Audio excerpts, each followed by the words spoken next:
David. Rita. Welcome. Ryan. Oh, shoot. I have a camera now. He's back there.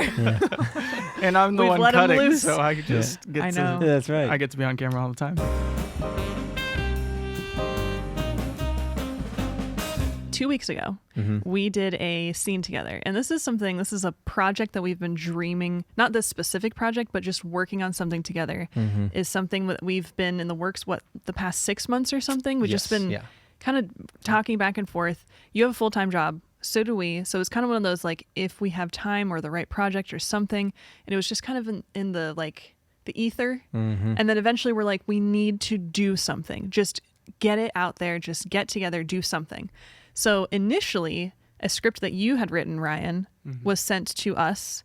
And it was a argument between a couple, I believe.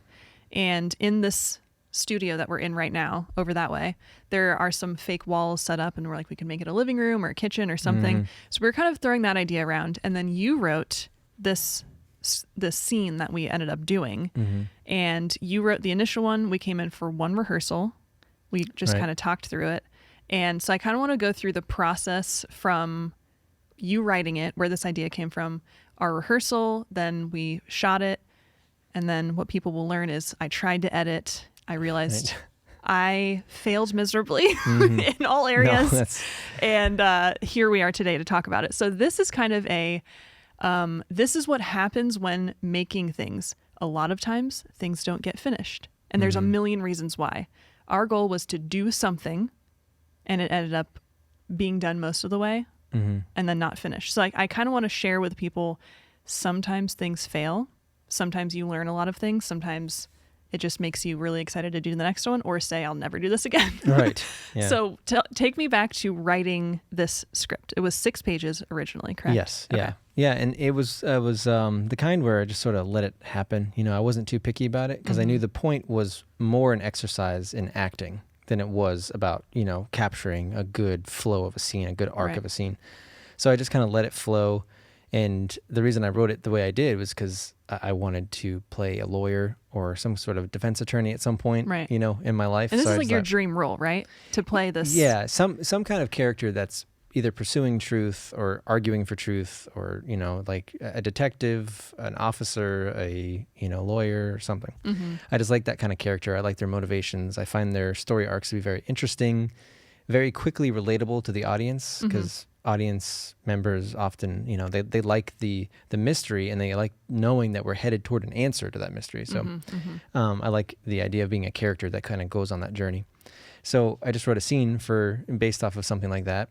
And I've seen a few scenes that are based off of that kind of dynamic of a client who's reluctant, and an attorney or a defense lawyer or someone who's sort of having to persuade them to cooperate.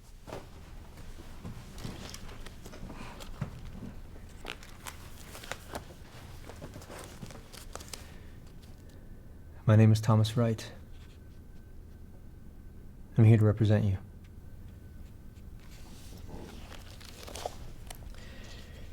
They are building quite a case against you. Can you give me a nod so I know you understand me? I just wrote it out as quickly as I could. It took one sitting, basically, until I shared it with you. And then once that happened, I did a rewrite, to sort of fix some things. And it was pretty straightforward. I mean, it was mostly focused off of, will this be a good character for Rita to play? Will this be a good character for me to play? Will there be some room to, move around the dialogue? And that was the idea. It was a little bit of like a blank canvas kind of thing, sort of a straightforward scene. So, yeah. So it's interesting that you have this, it's almost a history that you're bringing to the character that you played, which is this attorney, because this is a character you understand, even if it's not, I mean, your name was Thomas in this, so it's not like this man is based off of this real person, and it was more so the general idea of attorney, reluctant client. So from my side of things, I'm interested in acting, but I have no training, no experience. In fact, when we sat down to work through the first rehearsal, I was like, what do I do? And you were like, we just need to say the words. And I'm like, okay. And so I started acting when I should have just, so this podcast is kind of to go through what I've learned. And then if you will share kind of what you learned through that, or even please tell me this is what you should have done or not, or whatever. I kind of want people to kind of see the inner workings of having done something. I am not a fan of my work in it. What did you think of what you did? I mean, I have critiques for myself, definitely. I think, part of it is, one major critique is something called playing a mood, which essentially means that you pick a mood that your character is in and you just emulate that through the whole scene. And the reason where there's a problem with that is it becomes very dull and very dry. And what you want to instead do is break down line per line. Why does that character say that one, that one, that one, that one? So when you do that, it gives you an opportunity to pivot from emotion to emotion as you go through dialogue, as opposed to just going, they're upset at the beginning and all the way through. And at the end, they're like maybe a little more upset or maybe a little less upset. And it just creates a less dynamic scene when you do that. So I would say I was guilty of that to a certain degree because of the nature of far less professional, process that we were going through. It was kind of like, we just got to do this to get our feet wet and to get into it. So in that setting, it's very hard to be disciplined enough to break down every line. It's just, it's harder to do. And to be honest, many times in professional projects, you don't have the time to do it. Right. They give you the script and you're thinking, okay, you want to use your techniques the best you can, and you want to try to make sure you're not playing a mood, but ultimately sometimes that's the best you got. So you're not supposed to play a mood? No, you shouldn't play a mood. Okay. Yeah, you should, because you should want your character's journey and their thoughts in that moment, in that argument or whatever it is, to be far more dynamic than to just be a singular mood for however they walked in and however they'll walk out or whatever it is. So, and it's the kind of offense that like you would not think is that wrong, because you're going, I mean, they're in the right lane. They're supposed to be upset and the actor is upset, but it's just a little bit of like a higher critique of saying, but if you want to get to that degree of when you watch a scene and you just kind of wonder why it was so good, that's one of the reasons. It's because they weren't just in a mood. They were breaking down. When this character said this, their motivation for saying it switched to this. Yeah. And then it switched to this, and then it turned to this, and then they were trying to be sympathetic, and then they were trying to be aggressive, and then they were defensive, and then, all that kind of stuff. It's like a human. Yeah, exactly. Not like a robot. Yes. Yes. So my experience in that, now that I'm starting to kind of break, like, you're so helpful, first of all, in the advice that you're giving to people, to me, like, I'm learning so much just from literally this, 5 minutes that we've been talking. So my cardinal sin was I did not know who this character Kayla was that I was playing. And obviously I watch a lot of movies, I watch a lot of TV. And so it was almost trying to say like, okay, is it this person from The Sinner, which is Jessica Biel? Like, am I playing off of her? And I actually watched the first episode again and was like, okay, she knows she's guilty and it's psychological thriller, and so you're supposed to be kind of confused about her motivation in the beginning. Since I've seen the whole thing, I knew it, and I was like, that's not who I'm playing, because she was like, I'm guilty in the first one. So it was just a little different, and I'm like, where am I going for inspiration? And I remember sitting there going, the more I go through this, then the more I'll understand her. And like when we sit down to shoot, like something will come out, right? Yeah. And it was almost this waiting until the magic happened. And I'm very used to that as far as when we direct something or when I'm editing something. It's almost like I am, Elizabeth Gilbert talks about this like genius, this thing, this creative like partner kind of. It's kind of like a spiritual thing that will come in and almost assist you in a way that you can't do on your own. And I feel like I have a relationship with whatever that thing is with me in every other area of my life. And I know like when to expect it and things like that. Sometimes it doesn't show up, but I kind of know how to facilitate it. In acting, since I don't have a whole lot of experience, it was almost like it'll show up when we say like action, like when we're there and the pressure's on and like suddenly this character is going to come out. And because I just was not finding it in any of the rehearsals, reading through it, things like that. It was like, I was hearing the lines as I was saying them going like, this doesn't sound like a real person saying this, or why would she be saying this? And I even asked if I could change some of my lines. I thought that might help. So it was just kind of this really weird experience when we actually sat down and it was time to go. And I felt like nothing was coming through. And it was just like, I was saying the things. I definitely played a mood, if that's the right way to say it. And get me some other attorney from whatever shithole they pulled you from. Miss Hill, that is not how this works. You cannot shop attorneys. Every time you do, you go further down the ladder, not up. Then what does that say about you?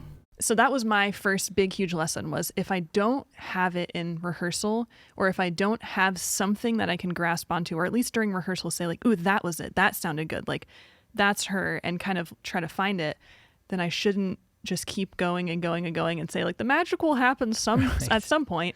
So for that character and for me playing that whole thing, when we were finished with it, there was one line that I felt kind of good about. And it was the one where you're like, oh, that was a good one. When I said something like the tall guy in the suit or whatever. Right. Literally the only thing that I spoke in the entire scene that was like, that kind of sounded all right. Like that kind of sounded like her.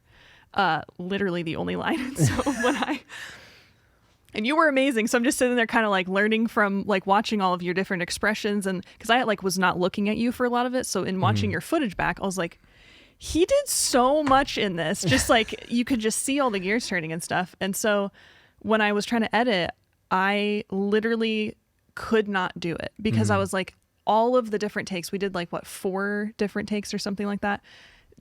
Just like all of my stuff was unusable just because it didn't, and it wasn't me being like self-conscious. I've edited myself in so many things. Like it's not really the issue of like, oh, I don't watch my own work. You know, you hear a lot of actors say it. I kind of like watching myself. Right.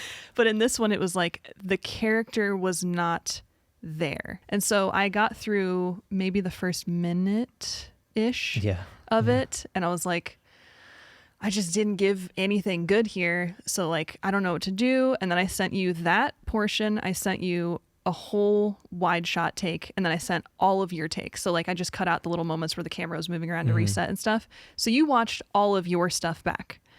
I can tell you with faith, because you didn't really see my stuff, it was just trash. It was not good. So after watching that, because you were there obviously in person watching all of that. And the other end is there wasn't like a director, you know, who was standing there going, okay, say that again, try this or that, try that. So how did you see like how we actually got into filming it? And then after watching all of your stuff back, what are your thoughts on this whole scene that we did?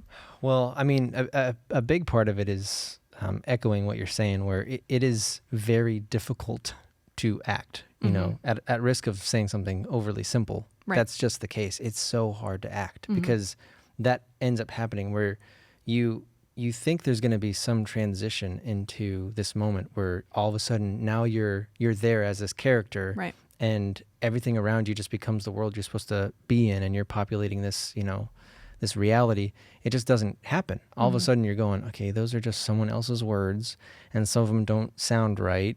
And then you're not sure why your character is choosing to say this thing, so you can't figure out what are you supposed to think about it. And it's a very unsettling feeling because it happens a lot. And it happens a lot for auditions because, again, you don't have a whole lot of time to work through it. And then even if you have time to work through it, you walk into a room that's not setting the mood for you at all. Nope. You're looking at people who aren't setting the mood for you. You're looking at someone who's going, okay, Rachel, where is the car?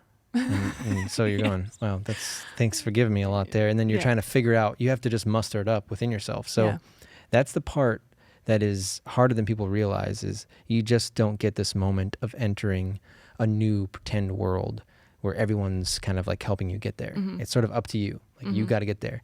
And I would say it's probably easier on like Harry Potter or something where you're in the setup. Oh, yes. It's all around you. Like Game of Thrones, they did as well, where they'll like carve wood like walls or whatever, and the viewer will never see it, but the actor gets to be like, this is a hand carved thing over here that nobody will see, but I can just feel it. So they can huge budget. They definitely they set help the stage. You. Yeah. Right. But so have you ever experienced the feeling of like suddenly it's there and you're like, anywhere I go, I could be in this character? Right. I have not. I mean, the background actors get to experience it because they get to be on set, but they don't get to then add that layer of, now I'm on this set, I'm feeling this mood, and then I can deliver lines. You know, they can just participate in the, you know, well, just this is action. Great. I feel like I'm here. I feel like this is a real world. But yeah, it definitely takes a big budget. I mean, there's been times where I've been in scenes that if it's in a restaurant, you're actually in a restaurant. So it feels like that's appropriate and that can sort of set a mood. But it's still, even from there, there's a lot of work to be done in your head. And, you know, that's the part that I think sometimes you definitely, it looks far easier when you see a professional do it. Yes. They make it look so kind of just like a natural part of, okay, well, those lines, once you read them, then you just turn it into, something that sounds right. And for some people, like Tom Hanks, he's going to say something and it's going to sound good, even if he knows that was totally bogus because of the nature of the way he talks and how he's compelling anyways. And that's just going to happen for some people because he's one of the actors who says he can get through a full production of a film and go, I never found the character. And you wouldn't know it. You'd go, wow. Well, yeah, that was very convincing. And that's just a benefit of some people. Then there are other actors where you can feel from role to role when they landed it and when they didn't. You can kind of watch one and go, man, that was not convincing at all. And then another one, you go, they totally got it. Yeah. They got it early. So, it's intimidating. It's a very intimidating process to look at lines and then figure out a way to speak them authentically and not just kind of be stuck in a rut of like even when I would work with acting partners, what you're feeling is the same thing I felt and felt when we did the scene, and the same thing they did. It was like, just let's keep running the scene until maybe something happens. Yep. And then you start even second guessing yourself because you're going, am I not giving you something? Because I would run through the scene so many times with certain acting partners and I'd be thinking, by this point, what have I not done for you to help you get there? Right. And what have you not done for me to help me get where I need to get? Right. It's like, what is missing? What's part of the, and many times we didn't figure it out. It's just like, okay, we'll go in front of the teacher and maybe they can help us figure it out. And I think one of the hardest things to grasp when you're trying to figure out how to make that magic happen where you become this character is that when you talk to the professionals, they don't give you like practical tips. They give you internal, like sort of sometimes spiritual or even tapping into something in your past kind of tips that would, if done right, bring out authenticity. They don't teach you things like, you should speak things this way, or you should be more breathy here, or you should speak from this. They don't really do that. They just go, if it needs to be more real, then you have to make it more real here. Yep. And you're going, can you just give me some practical tips? Like, how do they make it sound so real? Yeah. So, and I think part of it is because, to be quite candid, I'm pretty sure that many times people, sort of like American Idol, they just don't have the skill to do it naturally. They don't have the ability. But because there's an industry that makes money off of people trying, they don't just tell them, just so you know, you have like none of the natural techniques to make this happen. They just go, well, if you do this, like this is what Brad Pitt does. So if you do this and you kind of go into your past and you figure out something about the relationship with your mom or your dad or your sister or something happened, maybe something very true will come out. And they'll do all that work and they'll perform and it doesn't seem real because they're not Brad Pitt, Right. But no one's going to tell you, no one's going to do like the Simon Cowell thing and just tell you, no, Yes. get out. And wouldn't that be so much more helpful just for the self-esteem of the individual who's come? And the thing is, in this world, and we've had other podcasts where we kind of talked about this, because it looks so easy, or because it is made to appear easy, because there's a lot of amazing actors out there who just are constantly doing things and you're just like, oh, I could do this. Like I stand in front of the mirror and like, oh, I could totally do it. Or you dream about it in your head. I have such respect for actors. And a lot of this came from watching Actors on Actors, the interviews that they do. I'm obsessed with those. I've watched so many of them because they get very, very candid about all of their stuff. But you start to realize these people have a skill that is not just the technical stuff that you're talking about, where it's like they know, okay, if the camera's here, then that's what I thought a lot of acting was you go to acting classes, you learn the like what you're talking about. Like if you can do this breath here, then this will make the audience think this. And it's like, no, there's no tricks like that. Right. It is, you have to be living in that moment and showing them on your face and what you do and how you say it. I am this person in this place, even though the green screen stops right here and there's a whole crew of people over here. I am here in this world that I've created and you believe it. To be able to do that is so hard. Yeah. And I don't think people understand it until they've tried it. This was the first time that I sat down and went, okay, there is so much more to this. And like the pressure mounting coming up to that shoot date, And this is just us. Like we had Caleb and Karina and then us. We were the only people who were a part of this scene that we did. And can you imagine being paid $1 million? Oh, no. And No, that I you have can't. all of these people relying on you to get it. Yeah. And then like what happened with me where I was just sitting there going, if this was an audition, I would hope to God they wouldn't give me the job.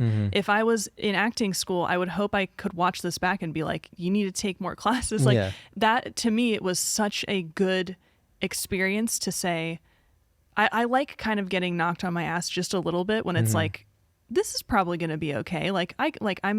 I'm in video stuff. Like I've directed people and I watch a lot of movies. Like this is in my wheelhouse. It is a skill that is I think a vulnerability skill. It is not I'm just good at this or I'm not good at this. It's like if you are willing to figure out the path in your brain to go to open something up in you where it's real. And that's a lot of people say like actors are just really good liars. Kind of, but when you can tell that when somebody moves you, you can tell that they're tapping into something that moved them at some point. Oh, you know? Yeah. Like Brie Larson was talking about how in Room, it's called just Room, right? The one. Room. So she said Not the one with the... Not what's his The face? Room. Yeah. Lisa, you're tearing me apart, Lisa. Oh, I did Oh, not hi, hit Mark. her. I did not. Yeah. Oh, hi, Mark. That is, that's a whole nother podcast right there. I think what James Franco did with the Dude, Disaster that's one of Artist. my favorite movies. Oh, man. That's So crazy. good. So good. But in Room, Brie Larson, she tapped into her own mother's experience. And she said she remembers, I think she woke up, like they lived in like a 1-bedroom apartment, her and her sister or something.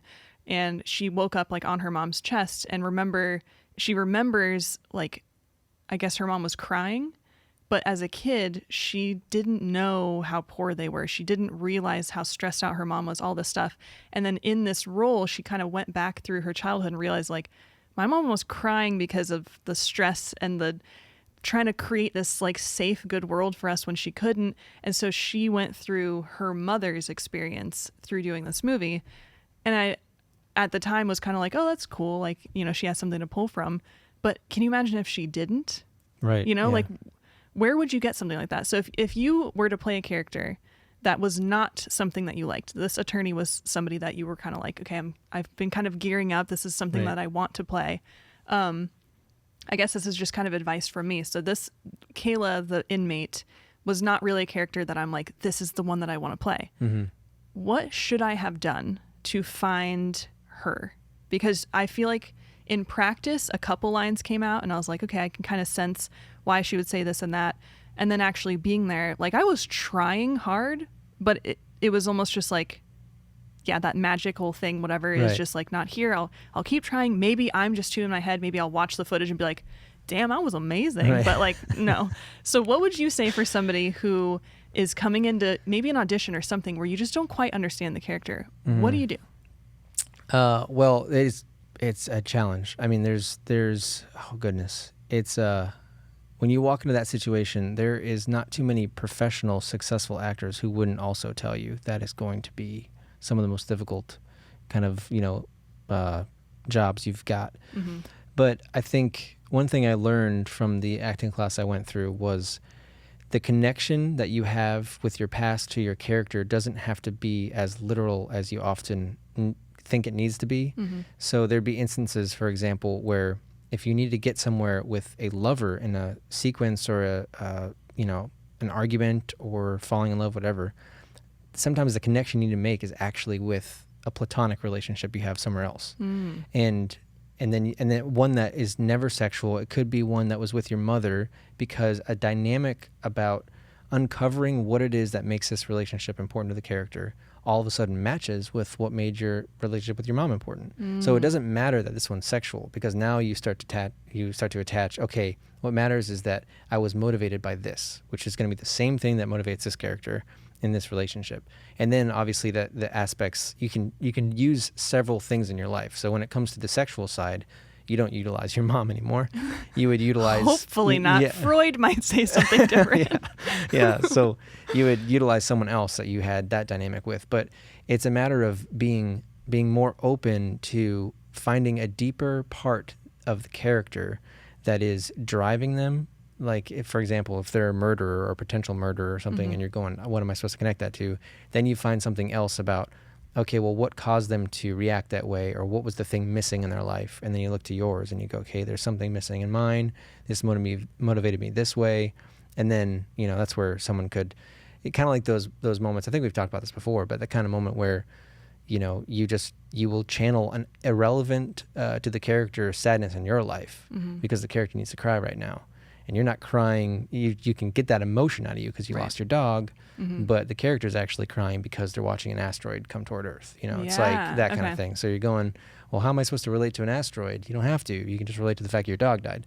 That's even more literal than even some of the examples that some actors work out. But that's what's so hard to do, is you're in a moment where you're with a romantic interest and you're doing the work of having connected to a relationship with your mom, and you're actually able to apply that to this moment. That's very hard to do because of the obvious connection of, it's my mom, how am I going to do it? That's what's so incredible when an actor can do that. They can manifest that connection. So is that why actors are crazy?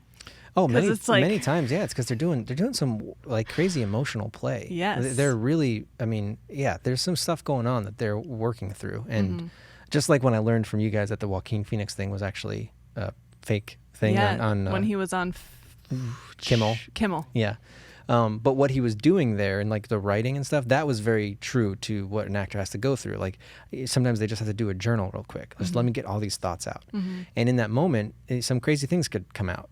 And typically they want that to be totally private, because we would do that in acting class. It's like no one's supposed to read that because you're writing out stuff. You're supposed to explore sometimes even like your shadow, like just that version of you that the average person doesn't have to entertain, but you'll entertain it. You'll fantasize about what it means to you do this kind of thing or whatever. You'll have to get that out in order to figure out, okay, am I, what part of me is coming out through this character, all that kind of stuff. So it can be very unusual to explore those parts of you and unsettling sometimes, because ultimately what the audience gets to experience in 1-2 hour session of being in the moment, in this, like through the director's lens, through the music cues, through everything, like the set pieces, you actually have to do a scene and go home and sleep at night in your own bed. Exactly. Like the audience doesn't have to do that. They get to sit. It's much more like theater, which is why actors sometimes take a break from film or TV and they do theater, because they get to do that. They get to sit in a mood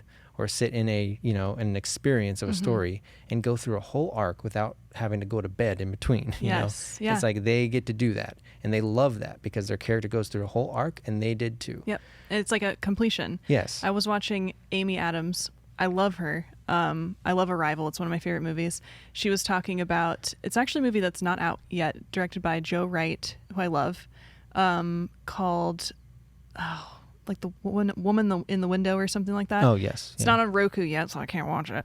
But I watched her Actors on Actors, and she was talking to Richard Madden, who was in Game of Thrones, and he's in The Bodyguard. Yes. And so they were talking about playing. I know which one you're talking about. Okay. Yeah. Have you seen that one? Yes. So when she starts talking about having to do 8 days of the same scene, which is the pivotal scene in this whole thing where she sees something terrible, and she's like, I had to learn, because she has a daughter, and she was like, in order to be a good mom, the mom that I want to be to her, I have to learn how to turn off that switch. And she's like, and I have to live in this trauma for 8 days, because it's probably a huge, and I can't wait to see it, because I'm like, why did that take 8 days? Right. But for her to be reacting to this horror and to then have to go home and be like, this is fine, and then go back and do it over and over again. And he was talking about that heightened anxiety of playing this character that has to be a bodyguard for this I haven't seen the show, but Right. That he just has to live in this constant anxiety. And he's like, it takes me months to get back to even like baseline, just because you sleep for 4 hours maybe, and then you're back and you have to. So he's like, Right. I don't really try to get out of it as much. He's not really a method actor, but he's like, you just you're forced into that place. And I never really made that connection with theater and movies, like, because Hugh Jackman, we were talking about him earlier, he does theater and movies, obviously. Oh, yeah. But Yeah. the whole like finishing the story, then going home and sleeping, and then starting again and finishing must be a completely different psychological thing. Yeah. It's I mean, that's a relief for many actors to be able to get some of those projects where they can actually see it through, because they'll spend so much time in the world of doing, several takes and then stopping, and then you have to go to your trailer, or you have to go wherever you sit and wait while they're setting up cameras, and none of them are in character, and none of them are dressed appropriately for the scene you're doing. They're all in the real world, and then you kind of are in this zone where you have to make the decision: do I go back to who I am normally, or do I stay in this zone?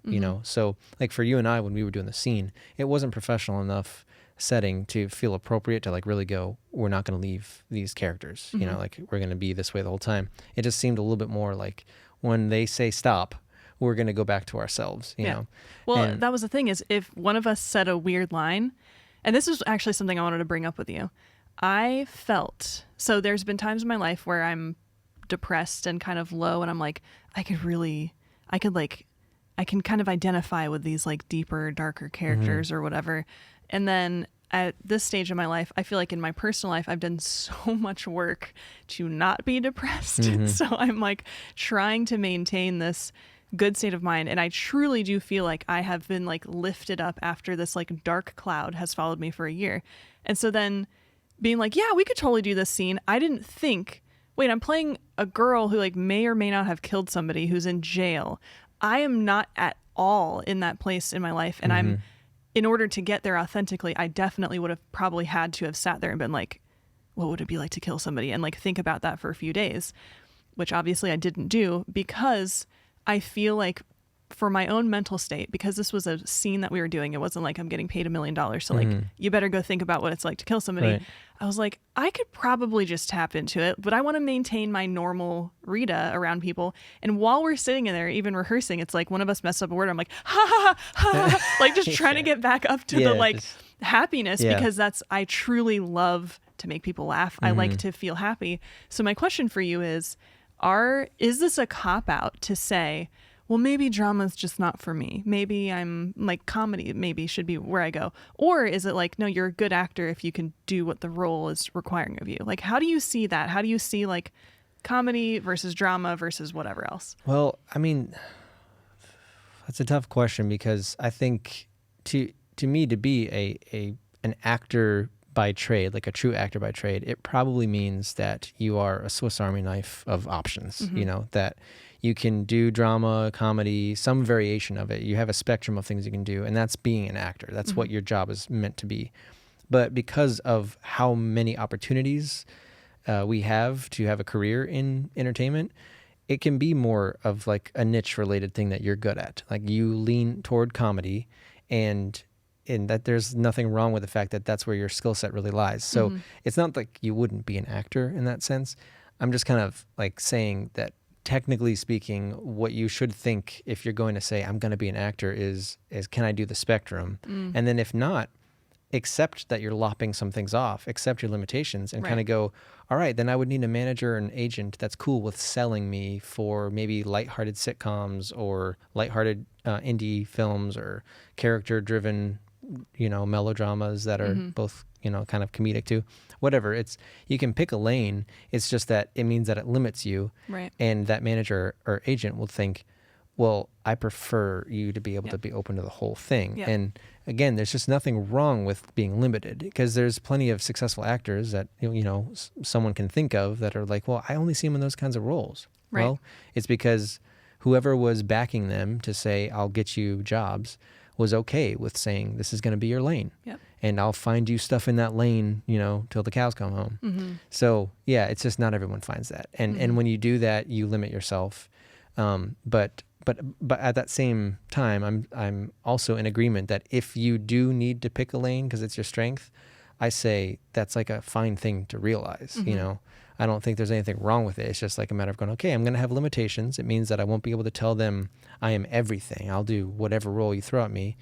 You just, again, like bringing up Amy Adams, she talked about the fact that her manager just loved her. And so because of that, her manager made sure she got roles that fit Amy. And in Amy's earlier years, she was on things like Smallville and all those like little bit parts that she would was do like stuff the on. Disney princess in Enchanted. Is that what it was called? Yeah, Enchanted. So it's like kind of working with the way you're going to come across. Because the reality is with the scene I did, I got sort of a bit of a consensus, I would say, that ultimately people still see me in lighter characters. Like when I do serious, it's not that they don't believe it. It's just that ultimately there's just something about my persona that people think I just want to see something lighter. And not that you can't be serious in a lighter character, because sometimes there's serious moments in a comedy, or there's, serious moments in a romantic movie. But it's just when it's intense, I'm not the person that naturally can personify that intensity, unless there's maybe more of a transformation that happens, unless there's something where my body transforms more and makeup does more to me, and whatever they got to do to really add more to it. So, I mean, those are things that you just got to work with. And those are so things you're saying you gravitate towards the lighter side of things, but you like the darker? it's a classic problem that someone who wants to be in entertainment does. They like this one area over here, but ultimately they naturally should be over here, because like an agent or manager would tell them, you actually would be stronger fit. I mean, right? I said it to you. I was like, Right. You would be amazing at comedy. Yeah. Was that a little like dagger in your soul when I said that? No, because honestly, I got used to it in Okay. LA. I just got used to the fact that that's what people kept seeing. And then when I did this, it was like my wife saw it, you brought it up, my sister kind of saw it. So, and my parents also saw it, they were supportive. You showed like everyone. That's amazing. Yeah, I showed them clips. My wife watched the whole thing. She watched all the takes, Bobby's the best. Yeah, so she just watched it, and did she have any laughing? Oh goodness, yeah, she laughed at a few things. Yeah, I wanted to keep in those little moments here and there, because I was laughing when I literally was just chopping out the moments where the camera was moving, but I'm like, this is kind of fun to see. Like you see you saying the same line multiple times, but you kind of see the differences, and after seeing you do it 3 times, it's kind of funny to see the 4th and then something actually funny happen. Yes. So it's a very interesting. Have you ever gotten a piece like that before, where it wasn't a finished product, you actually just saw all of your raw footage? No, I haven't been able to see that many, just those takes, because I've never been the editor of those things, so I haven't been able to see anything like that. It was a definitely a unique experience, especially to see one side of it, and to not necessarily have the back and forth, but to see one side, to see all the versions of it. And I mean, I was encouraged to a certain degree of what I saw, but at the same time, it's a very difficult decision to make with your life of, am I going to devote myself to getting better at this skill, and do I have enough at the base to say it's worth it, for me to kind of throw my hat in the ring of, when people go to cast for characters, should I be one of them? Because that's just what you're saying. You're saying that I'm bringing something worthwhile, that when someone goes to write a show or a movie or anything, that I should be one of the ones that steps up to the plate, and that's sort of it's a big claim to make for yourself. And you got to go, okay, it's going to take a lot of work, a lot of dedication. And obviously I've spent most of my life, in one way or another pursuing it to a certain degree, but it's still, now I'm 32 and now I'm going, okay, when is the moment where I go, I'm all in to making this work, to working on the skill, to taking whatever job I can get, to doing some sort of local theater, more than once, to doing several short films and all this kind of stuff? Or do I just go, I might pivot to some other creative outlet? It's difficult to know when to fully lean in, because there's the one version where you just go, well, maybe in 5 years I'll go audition for my first real official thing, and I'll just get the part, and it'll work out that way. It's like that could happen. Or you go, more probably, I'm gonna have to audition and audition and audition and audition and get do that, denied over and over again, because the actual life of an actor is far more denial than it is acceptance. And I feel like, so for somebody like me who at the age of 10, I was like, you're going to be an actor. And I like watched every behind the scenes thing, movie, all of that stuff. And we've kind of talked about this before on the podcast. Having that experience that kind of fueled me into the zone that I'm in right now, which I've done a lot of editing.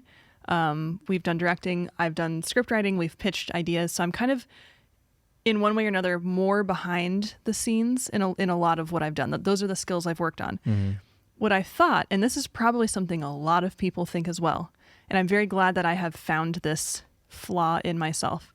I thought, well, I'm in this industry. Like, I know this. Acting is just one of those parts of it. Like, if I'm in it, if I've used a camera, and if I've edited stuff, like, obviously I'm going to be good at this thing. And I think what everyone should realize is acting is not just something that people get paid a lot of money because they're famous and because like they are just on somebody's favorite list, whatever. It is a very difficult thing. It is so difficult, and it's something that can make you literally shy away from who you are as a person. It's just, there's so much more to it. And we talk about this all the time, Ryan and I, that actors are getting paid to do things to their bodies that normal people don't do. This is the work leading up to the set. Like, I mean, working out obviously to change your body, but then there's skills they have to learn. There's Heath Ledger playing the Joker, becoming the Joker for months, literally like damaging his psyche by doing that. These people are giving something as it's entertainment, yes, but they're doing something that is so hard and so just different from what the normal person has to do. And if they're good at it, it looks so easy and so romantic and so like, that's the thing I want to do because look at them. Like I see them in interviews and they're smiling and like, no big deal. And it looks so easy because they don't see the hours of waiting on set and then having to stay in that character and then choosing the right thing. And then the fear of, we just filmed that. And 2 weeks later you're going, I know how I should have done that, but I can't do it now because production's moved on. There's so much to it that is, and I heard Shia LaBeouf talking about how his life is on a set. When he's not working, he has no idea what to do. He feels lost. He feels depressed. He feels like everything's spiraling out of control. But when he's on set, there is a family that is built because everyone there kind of understands the different roles that people take and the difficulty that lies in that. And it is like you're playing, but the stakes have been raised because your job in that is to take people on a ride with you, an emotional journey. And it is not simply, oh, I can cry on command, so like I'm a good actor. It's like you are standing naked in front of not just the crew, but the whole world when they see your work. And most of your work is going to get boiled down to some random 12-year-old on Twitter saying, that movie sucks. And then people are like, oh, I guess I shouldn't watch it. So it's much, much more than just we play pretend, we get paid a lot of money just because we're famous. It's like, no, you're getting paid for the psychological damage that comes along with all of these roles that you're taking on. And even the commitment. We watch Brooklyn Nine-Nine right now. I think it's 7 seasons. It's obviously a comedy. I didn't realize in order to sign on to that character, you're committing 7 years of your life to that setup, all the writers. I don't know if they know that either. True. I mean, when you get into a show like that, it's not like you know that it's going to be 7 seasons long. Right. Or sometimes you think it's going to be 7 and it ends up being 1 and you're like, what? But like multiple women have gotten pregnant on the show and they have to like figure out ways to film them. And it's just so interesting, that whole world. And truly, my eyes have been opened to the difficulty of it for the first time because I had to sit down and do it and then realized this is so much harder than I ever imagined. Yeah, well, I mean, you got to think about how much more difficult it is when there's the pressure of, look, you're a new actor and you get to set. So you're not Shia LaBeouf where when you walk on, you're going to instantly feel camaraderie because everyone's going to want your camaraderie. Exactly. You show up as a nobody, but you're still expected to perform because you're one of the leads. So you're in that position where you walk up to set, you can tell it's a machine far bigger than you.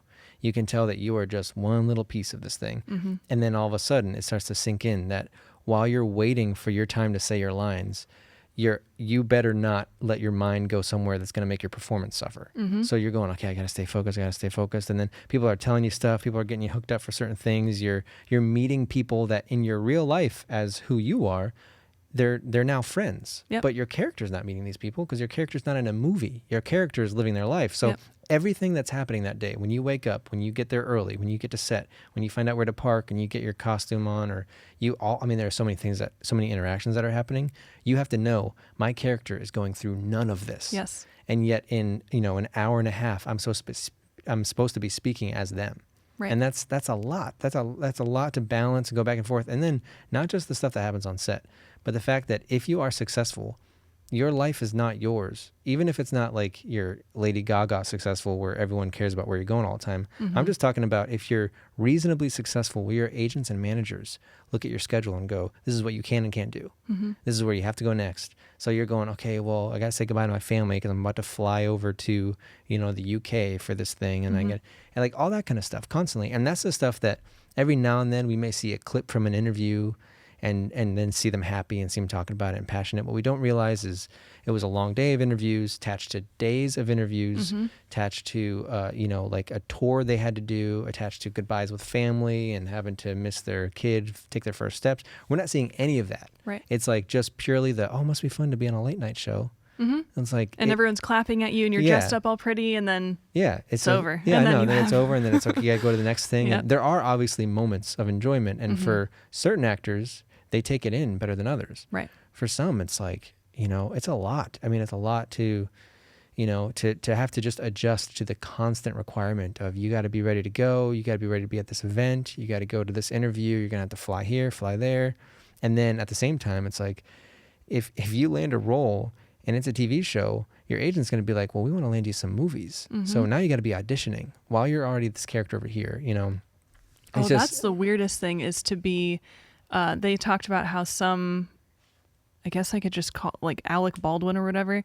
Did you ever hear about the feud? So Shia LaBeouf and Alec were supposed to be doing a play together, and Alec just wasn't practicing, or like he just didn't know what was going on until he got there. And Shia's obviously like, you're supposed to know your lines, like we're supposed to be off book. And I just it was like this TMZ or something, some sort of compilation, like, did you know this happened? No, I didn't hear about this. So apparently Shia told him like, you need to be off book. And Alec literally, how he does a lot of his, and a lot of big famous people will be handed the script when they get to set, and it's like, okay, I just do this thing and then I leave. So they're not really as like invested, or sometimes you just don't have time to prepare. So you just have to walk in and go, okay, I need to get my bearings. But on this one, it was Broadway, I'm assuming. And there had been a lot of practice that Alec wasn't a part of. And so then when Shia saw him on script, he was like, no, this is not okay. So Alec leaves, and I guess he was teaching a class somewhere at like NYU or something. And so Shia went to the class and sat in class and then stood up and was like, you should be off book next time or something like that. And then showed up at his house. And so it just became this thing where Shia was like, if you're going to do this, you need to be committed and you need to show that you're committed. And then apparently Alec got Shia fired. And like, you see him getting arrested and taken away, but you don't really know it's because this kid's like, we need to do a good job. And if I can tell that you're not bringing as much like commitment to this thing, it's going to suffer. And I understand. So from my perspective going, I didn't give you a good performance. It's not going to make you look good if people are watching the cut together thing going, okay, Thomas, the attorney played by David, is doing this thing. Kayla played by whatever. When they see the back and forth, it's almost like something's disjointed there. And so if your scene partner isn't giving you that thing to like go along with, it's almost like you might as well just be talking to a wall. Right. And so not only is the actor supposed to be prepared and ready and things are being thrown at you, but you're still supposed to stay in it somehow. But if the other people around you are either not in it or they're too in it and then you're intimidated, like there's so many things that can happen. And I don't think people realize production schedules are like, you gotta go. Even if it's super, super high budget, they spend enough time to get what is required and they move on. There is no such thing as like, well, let me just work this out for a second. Or like, can we just talk? Like, sometimes you just have to get in there and go, and then it's almost like this thing happens and they move on without you, and it's kind of like, well, we captured the thing that you gave us at that time, even if it was terrible. And that's, again, probably why a lot of big actors are like, I don't like to watch myself, because they remember that day of shooting and they're like, I hated all of it, or the editor may not be doing them favors, whatever. There's so many hands that this gets traveled through, and then suddenly you see it in the theater, and maybe you agree with some of the fans who hate it. It's like, oh God. Yeah, I mean, that's what actors say sometimes, is that they'll hear critiques and they'll think, yeah, that's totally what was happening. Like they nailed it, or and that's an intimidating thing to think, because it's like it's view, like they could see it through the camera, through the editing, through the music. They could see that I just wasn't there, and that's that's scary. And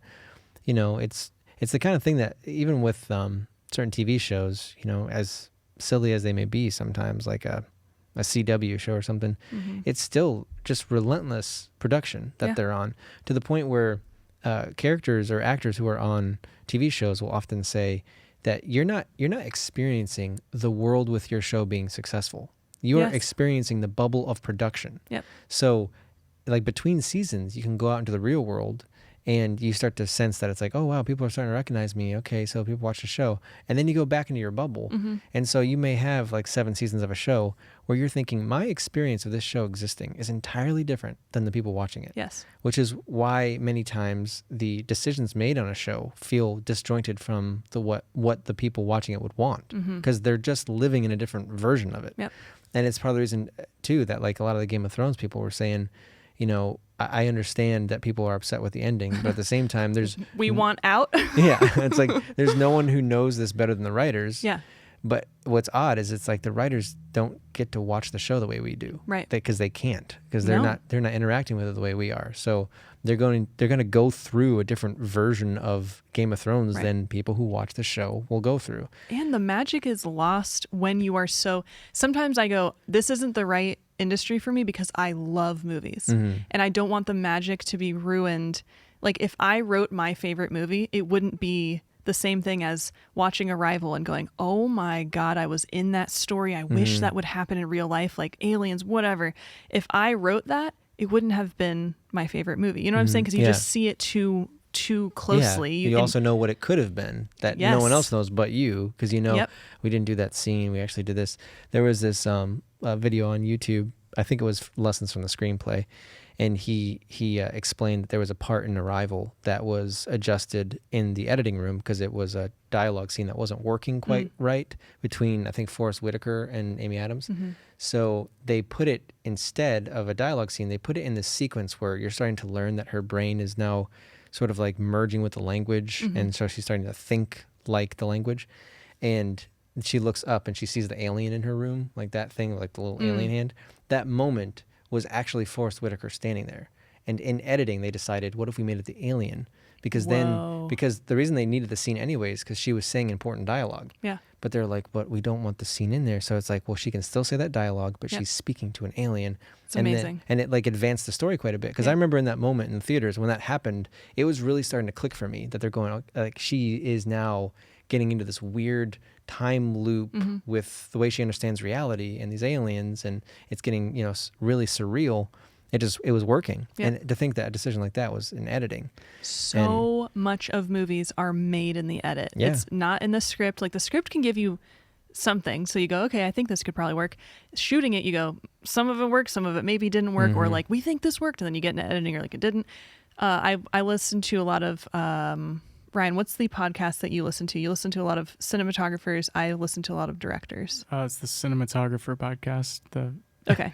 Very, very generic. I don't know if that's exactly what I it's think called. you're right, though. It's very like generic, but Give me 1 basically second. it's just interviews with cinematographers, which I thought was very interesting because you get to know like how they planned lighting and things like that and whatever.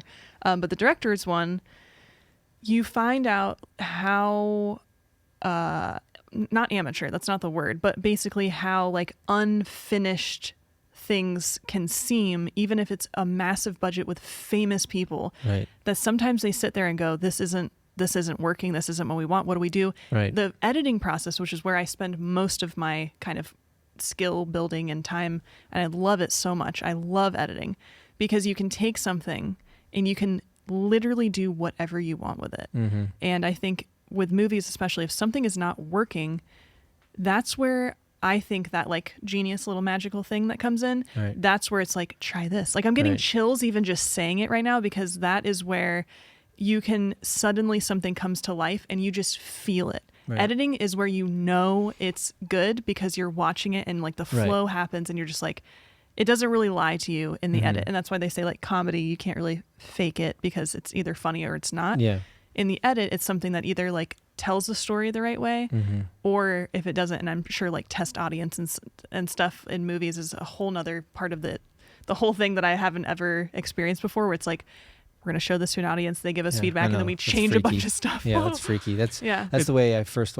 It was the American Cinematographers podcast. Yes. And then there is basically the same-ish thing, but it's for directors. Okay. So I have never listened to that one. okay, it's Just- very interesting. Yeah, that's the way I watched The Big Short the first time. Yeah. Was about 9, I think almost a year before it came out. What? Yeah, yeah. So and- you were a part of a test audience? yeah. Oh, several times because. In Los Angeles, this is like you can be walking around after dinner at night and there's just someone holding papers for movies that you can go see that you haven't heard anything about because there's no marketing yet. And all it is a list of who's in it and sometimes the name. Sometimes it'll say untitled. And you just, but it's a risk because Wow. we saw some boring movies, but Yeah. you get to just go see a movie. But in this, And they ask for your feedback? sometimes it depends on if they select you for Or they're feedback. just watching you in the theater? Yeah, they let you watch it so that they can get some people's feedback, Yeah. but then they fill it with like an auditorium so they can hear Yes. like yeah. more people's reactions. But The Big Short was one where we actually got to go to Paramount Studios a lot to a small auditorium to watch it. Whoa. A very hot auditorium, and it was a long edit of the movie because they hadn't cut anything down. Like 4 hours? Yeah, and they hadn't filmed everything, so there were just chunks where it said, Margot Robbie will be explaining this in the bathtub, like that kind of thing. So Wait, they made you watch that movie without Margot Robbie in the bathtub? yeah, that How was without. dare they? I know. Yeah. That's probably, I can imagine why they did that though. They're like, we don't want to give away the good stuff to this. Right. Yeah. people- They didn't even have Selena Gomez, her section. That was also like Selena Gomez will be explaining something. They didn't have, there were a few of those cutaways they didn't have yet. I didn't even remember she was in that. Yeah. She explained something in it. Yeah. Okay. But anywho, so yeah, it's very unusual to watch a movie in that phase. And I can imagine it's very intimidating. Will Ferrell was there watching it because he's friends with the No. director. Yeah. So that was one of those moments where I was with Bobby and when we were walking out, my wife, Bobby. Yeah. When we were walking out, I thought, this is the kind of stuff that you don't know actors are doing. Like they're constantly supporting, networking, remaining active in their networks, where he spent that night watching a really long cut of a friend's movie. Yep. And it's the kind of night where it's like he could be home, but he's doing something that no one knows he's doing. Yep. It's not like something Except that yeah, it's just the people who are there who happen to see him. Yeah. And Bobby only knew he was there because she walked past him when she was going to the bathroom. And she came back to the scene. She said, I just walked past Will Ferrell. And I thought, well, yeah, it's because he's friends with the director, so he's probably here, And then That's we saw him amazing. talking out afterwards, like in the parking lot of the studio. But anyways, that kind of stuff is, they get audience reactions, and then you just find out what's the energy in that. What I was going to say, I can tell you love editing because in your YouTube videos, it's incredible.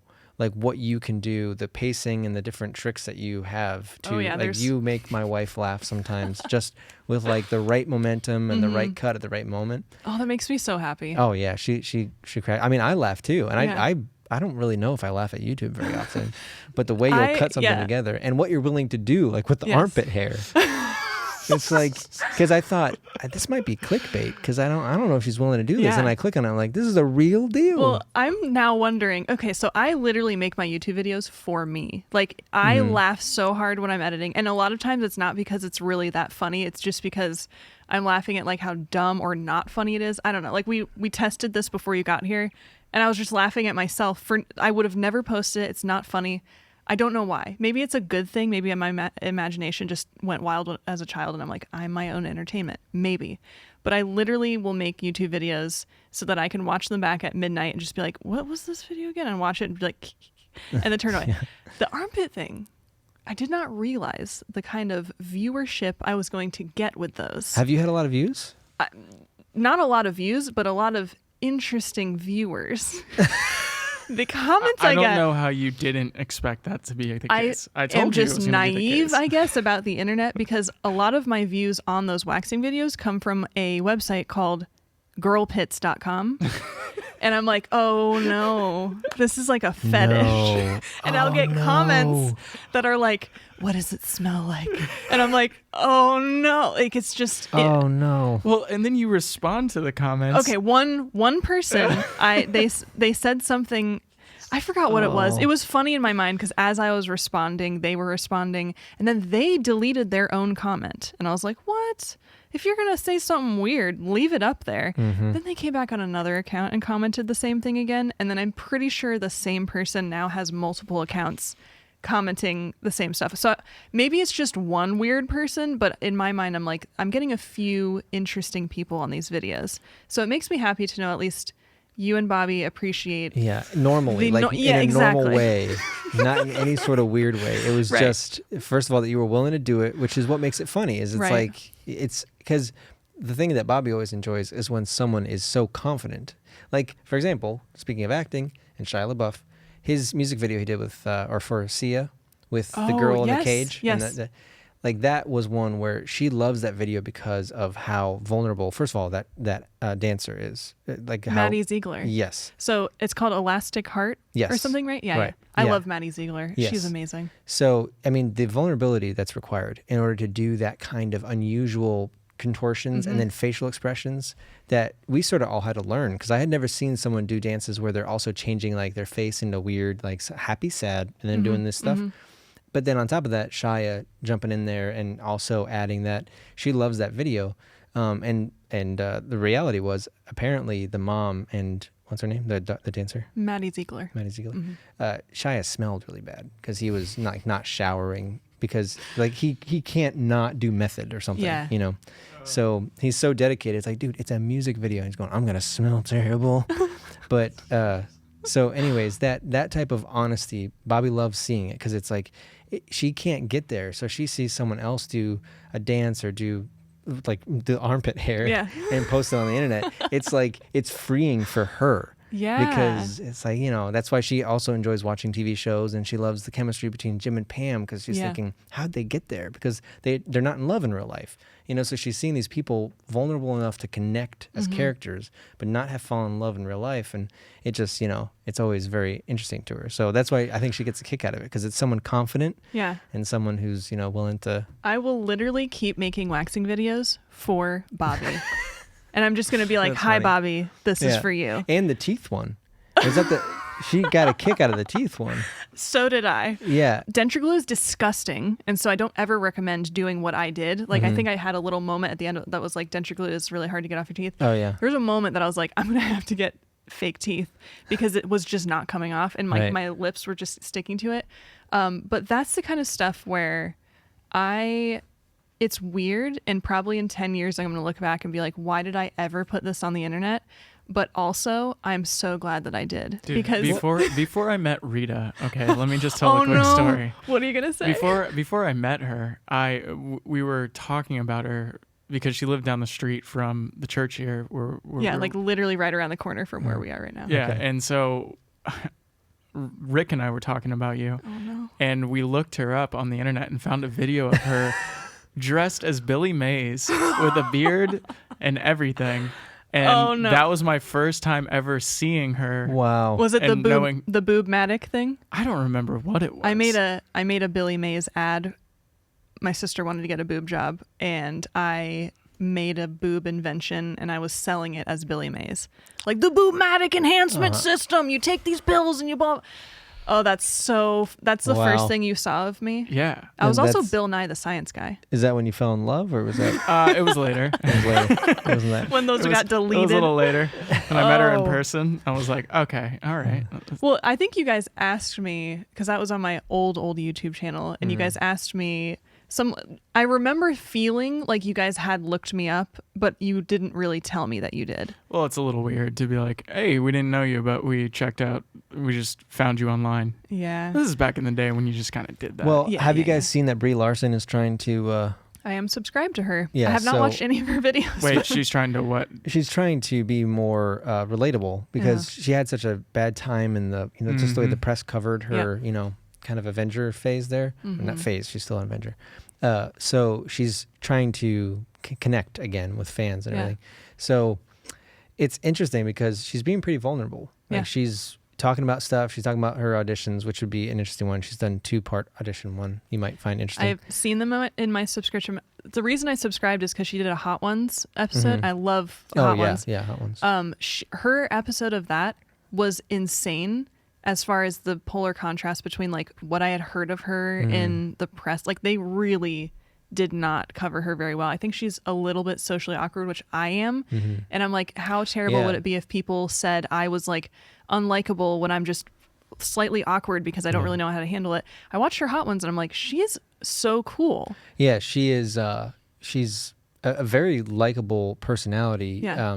But at the same time, she's got like maybe the Jennifer Lawrence dynamic where it's like she can be, I don't know exactly how you describe it, but it's the kind of personality that people can just dislike, not because they've done anything wrong. It's just their personality maybe is too strong. Yeah. Or they feel like she's trying to be likable. That's the other thing. Yes. And once you get stuck in that loop where someone thinks you're trying to be likable, you can't get out of that loop. Yeah. You're stuck. So even with all these videos she's going to be doing, people are going to be commenting and being like, this is so bogus. This is so fake. And there's not much she can do about that. Right. But she's at least trying, which I think is cool. Yeah. I think it's cool when celebrities move to YouTube. It's a little scary because it's like they could take over YouTube, essentially. You think that? Because I almost look at it as like, what are you doing here? You know? Yeah, it's it almost could be like this that. isn't your... YouTubers are so...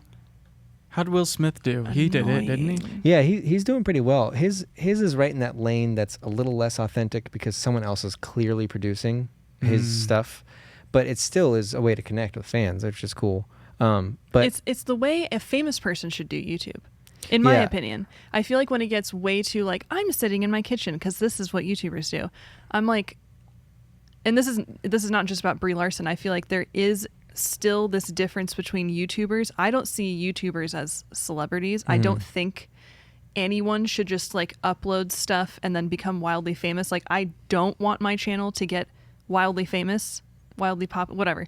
Just because there's something that happens when a large amount of strangers come to you, you start getting a lot of different opinions, a lot of different things. yeah. It's almost better to have this smaller, if you're posting whatever you want and you're doing it yourself, it's almost kind of better to have the smaller group, because the celebrity, I mean, she's on the red carpet, she's getting interviewed and going on talk shows. It's almost like a different caliber of person that I'm not sure will translate as far as the viewers and stuff go. Her fans will obviously flock to her. Like I said, I'm subscribed. I just have other very lengthy videos that I'm trying to get through before I start watching her stuff. But there's this, in my mind, there's almost this, it shouldn't really cross over, as in, I don't like when YouTubers are in movies. I'm like, you're not an actor though. So when an actor comes to YouTube, I'm like, I don't want to see that much of you. Like, I don't Right. want to know you so deeply that when I watch a movie, I go, you know, she likes eating fried chicken on Fridays. right. I don't know.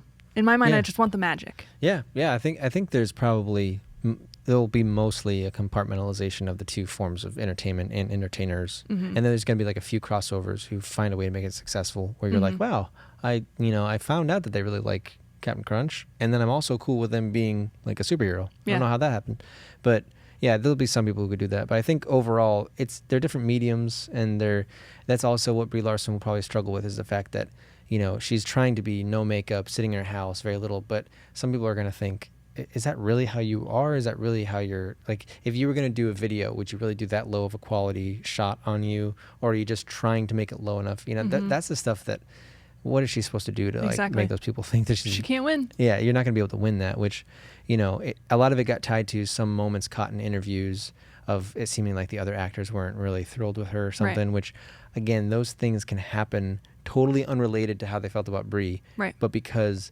they're all day sitting with Yep. each other, maybe their humor's gotten a little sharper with one another, or maybe they actually get that the other one's not being mean at all. You know, the other one's just being like, I'm now shutting you out, but you know the context for why I'm shutting you out. You know, Exactly. whatever. There's a lot of things, a lot of context that can change that. But yeah, so I think also just when somebody becomes more famous, there is, people love to build somebody up. Like, you should be more famous. You should be. Yeah. Like, you're amazing. And then once they get up there, it's like, excuse me? Like, Right. why? What are you doing? What are you saying? Yeah. It's this very weird thing that happens. And I'm not exactly sure, like, what to do about that. Because I think, I look at Billie Eilish and I'm like, she is wildly that's a talented. crazy, like, talk about a rise to fame. Right? That's part of me nuts. is like, did she make a deal with the devil? Because that I have not really seen something like that. She is wildly talented. Her and her brother Phineas are just, they're siblings, so you can tell their minds kind of work. It's just like the perfect thing to make that kind of music, and for them to get the success. They were embarrassed at the amount of Grammys they won. They should be not embarrassed, but I love that they're humble. You know what I'm saying? Like, I love that they have stayed true to kind of who they are as much as they can in the wild fame that they have. But I look at it and I'm like, I am so scared for her to be put on this pedestal, because knocking her down, That can be brutal. Yeah. She's a girl, and she's like, what is she legal now, or she's like rounding that corner? I think she's getting close. I mean, look at Britney Spears. Yeah. It's weird that we can dehumanize them enough. We talked about dehumanizing last time, but it's weird that we can do it so much that we can kind of laugh at how Britney Spears looks a little out of it and kind of looks like she can't dance quite as well or whatever. Well, people are saying she's like being held hostage. And also that yeah. stuff, yeah, that she's going through like a weird situation with her life. Yeah. But you kind of think like she gave us so much collectively, like Yes. as a country, as I guess globally. But a portion in history Yeah, it's is like- Britney Spears' life. yeah, she gave us, the Super Bowl halftime stuff. She gave us these songs that we all know so well, and she was this Kiss icon. Madonna. She kissed Madonna, like iconic television Oh, yeah. moments and Yeah. all this kind of stuff she gave us. And then it's just kind of like you just dismiss her, like Right. she's kind of cuckoo and going, well, who she is now may have been the case even then. The people who really knew her probably were like, that's kind of who she was, but we can just dismiss her because she's not entirely human. She's like a Right. thing. She's just she was this piece that came into our life that we got something out of. And then we've moved on to Billie Eilish as if we're not going to do the same thing to her when Exactly. she turns 30. Right. Because what if she evolves into a different kind of artist? What Right. if, how long are we going to be okay with her droopy eyes? How long Right. before all of a sudden people start going like, it's about time you open them wider? Exactly. It's just like you're going, it's just the clock is ticking on that kind of fame. Yeah. And I think my least favorite excuse for people to be mean to famous people is, well, you're a celebrity, or you're rich, or whatever those like superficial, it comes with, the territory kind of excuse. I'm just like, there is never an excuse for the kinds of things that you see people say about famous people because they're items or Yeah. objects or whatever. But people don't see, like, I think Taylor Swift's documentary was interesting because you see her, I thought it was very revealing to see her on her phone waiting for her managers and stuff to tell her that her songs have been nominated. And you can hear them telling her in like the nicest possible way, like, they've announced, and it's not a part of this category, but maybe the next one. Okay, they've announced that one. It's not in there. Okay, Yeah. they've announced the last one and it's not in there. And you watch Taylor Swift get like, you just see her mood drop. Because you would think, what else does she think she has to prove? Right. Even if she doesn't do anything else. That's what's so creepy about getting to the top, is that do you stay at the top? Do you get higher?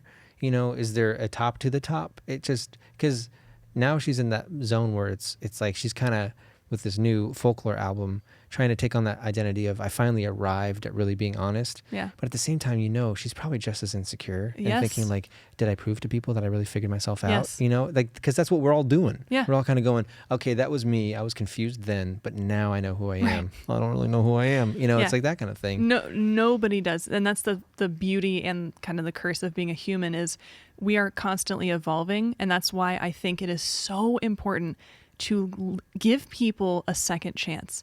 Don't look at somebody and what they did 10 years ago and say that's who they still are today. And I think this whole idea of like cancel culture and all this stuff is so bad because every single one of us has done something or will do something that is cancelable. Oh goodness, yeah. Yeah. Whatever that word is. Yeah. Oh, But- oh yes. And There's- if we are stupid or blind enough to say like, I'm going to point fingers at everybody else, especially these famous people who somehow don't have stress, therefore they don't make mistakes. No, these people are in a completely different world, and every single thing that they do and say can be taken out of context and then thrown in their face. So can we cool it on the whole canceling people, and also being mean to actors? Like, people watching this, don't be mean if you don't like a movie. Like, I don't know. There's just so much more to this stuff that we can just flippantly throw away and say, well, you're rich, so you can go back home to your mansion. Oh man, Like, there are so many things about that life that I would say. I mean, I would love to be successful for the sake of being able to have a career in the arts, but when it comes to what stuff comes along with that, it's like they can keep that. I mean, that's just Yeah. even when it comes to if people understood what it would feel like to stand behind the scenes at the Grammys when you're 5 minutes away from going live and you're about to walk out on stage and perform, and you got to deal with that pressure, knowing that the internet, if something happens, they're going to have it. Memes are going to have it. You know, the GIFs or GIFs, however you want to say it, like they're going to be out there. And all of your heroes are in the same room watching you. And then all the people that you've grown up watching, they're all sitting out there. Yeah. You're going to go do this thing. It's going to be live, or it's going to be delayed slightly, or whatever. And the weight, I mean, the fact that the majority of people would rather die than speak publicly, Right. knowing that that's such a huge fear, and then seeing that someone has to get out and perform live in front of, you know, a country or the globe, and just go, oh, they have it all. Yeah. Going, they are carrying that Yes. burden of going, I got to do this. I got to do this. And then after they do it, they know, I got to do this for London, and I got to do this for, you know, when I go to Texas, and when I go to Canada, and when I go to Alaska. Do people tour in Alaska? Hopefully. It's a great place. Yeah. I don't think so. It's beautiful. But we're talking We're about Taylor Swift. She, I believe, one of the greatest traumas that could ever happen to a human being is going up on stage in front of all your heroes as a teenager or however old she was. She was very young. Winning an award and then getting interrupted, and that person interrupts you and says they should have won it, not you. And they're the future president of the United States. Oh no. But you see her, so in her documentary, that was the moment where, and she also couldn't hear really what was happening. And so when she heard them booing him, she thought they were booing her. Right. Can you, I'm again getting chills imagining that feeling. And you see her like kicking her dress, just kind of like, what am I doing here? Yeah. That I think damaged her so much that she proved herself with her next album that came out. It was incredible. She looked amazing. She like danced amazing. Her whole show is amazing. What was that album that she came out with after that? Ryan. Are we out of the wood? You're a huge Taylor Swift fan. How are you making this face right now? I don't know I like the old are Taylor. we- I miss the old Taylor. Are we out of the woods yet? Is Is one that In 1980s? 89. 89. Is that 1989? of what was the one before that? I think that's the one. I think she did Out of the Woods in 1989. Okay. The I'm one where looking. she's in like a sparkly like unitard dancing on stage with like short hair. It was like when Taylor Swift like came back. Is it Reputation? No, that was when she started going a little cry. Okay. I don't know then why I she- just said that. That was weird. What did I just do? Ew. Well, We're going to get that in editing. Yeah, yeah. The Reputation album is the one she's referring to that didn't do as well in the documentary, right? I didn't listen to that one. And then it leads to Lover, I didn't which- listen All to that before one. that. which I know, but what I'm thinking is Oh, about her, where her life went. yeah, Yes. another phase of her coming back up where she had, you know, a good phase. And then Reputation happened. And then her redemption album was supposed to be Lover, which it really wasn't. And then now she's done this folklore thing. So it's like there's this moment where she's going, man, I gotta find myself. Are you saying folklore like Folk. like lore. elves and stuff? Yes. Or is it like folk music? Isn't it the same? Well, yeah, it's folk. Can you look that up? Yeah. Pull that up, Jamie. Jamie? But she the thing is though, she had what we were talking about, like where's the top? She had that with the album that came out after the whole Kanye thing. She did hit the top and people were like, this is the best album. She won awards. Like it was this amazing Was thing. it Red? Are you thinking of Red? Because that's the How is it that Taylor Swift has so many freaking albums? see. There's the Red, and then 1989. Yeah, so that's the next album. It's Red 2012, 1989, 2014, then Reputation 2017. Or aren't these in order? These- Folklore. Okay, so the album's called Folklore. Yeah. This is the biggest scary thing about being at the top. Where did she have to go when she came back? You know, it was like, this was so sad, so embarrassing, whatever. She came back. It was this amazing thing. And then it was like anything else she did after that. And Elizabeth Gilbert, again, I love this lady. I'll talk about her all the time. She talks about how she did Eat, Pray, Love, her book that got turned into a movie. And everyone was like, so your best work is now behind you. Like, what are you going to do next? And it's terrifying as an artist to go, everyone knows, and I know, I just did an amazing thing. And whatever I do next, if it's not more amazing, which is almost impossible because what I just did was magic, then it's going to be, well, she's losing her abilities or she's not as good or whatever. It's just this tricky game of like, when do you get out? You know, like who are the... Well, it's like with Steven Spielberg, for example, he's at this point, he doesn't need to prove anything else. But nonetheless, when I look at his career, I do kind of think, man, he had some magic there in the past. And then I see some of his newer stuff. I'm like, I'm not feeling the same kind of magic. And I don't know if it's because the industry itself has changed enough or that just he was in a moment of magic when he was younger, can happen with artists. But nonetheless, it's like, even if he never captures that again, he's still Spielberg. Yeah. But yet it doesn't really feel like he is, because we don't talk about, if you see his name on something, it doesn't have the same effect it did in 1998 Yes. or 1993. It just doesn't have the same effect. When you see Christopher Nolan, then you go, oh, what's he doing now? Yep. You know, but it's like, eventually Nolan's going to become that name where you go, you know, you had your peak. Yep. And it's just interesting how that works. And it's, You know whose name does it for me now though? Jordan Peele or Peele? Jordan Peele. Whichever one did Get Out. I think it's, I don't want to say. It's Keegan. Keegan Keenan Key. and Kel. We just watched their That- show. Key and Peele. You like the Peele? I think it's Jordan. Jordan Peele, the guy that's married to the girl that you like so much. Chelsea Peretti. Yeah. She's on Brooklyn Nine-Nine. Oh, okay. Hilarious. I love her. He did Get Out. It's a psychological. Yeah. You've seen it. Yeah. Well, I mean, not to continue to possibly derail this, but Chadwick Boseman, Why do I know that name? Black Panther, Oh, okay. shoot. his passing. Yes. Yeah. So Terrible.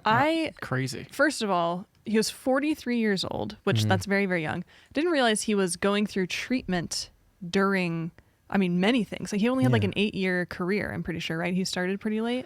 Yeah. It was a quick rise, and I mean, once he hit Black Panther fame, Right. then it was just, by that point he knew he had cancer already, and that's just, it's crazy. Yeah. I mean, and for people to not know, cancer in this instance essentially felt like a car accident. Yeah. It's like the same kind of thing as if you found out he died in a car accident. Right. Because what was the context? He's gone. Because in my mind, he was healthy, Right. prepping for Black Panther 2. I mean, it was easy in my mind. I mean, you see him in that movie, and again, they're like wearing suits, so like obviously the production adds to that. Not every muscular man in a skin tight suit is that jacked, but he was obviously healthy looking, Yeah. right? Like Yeah.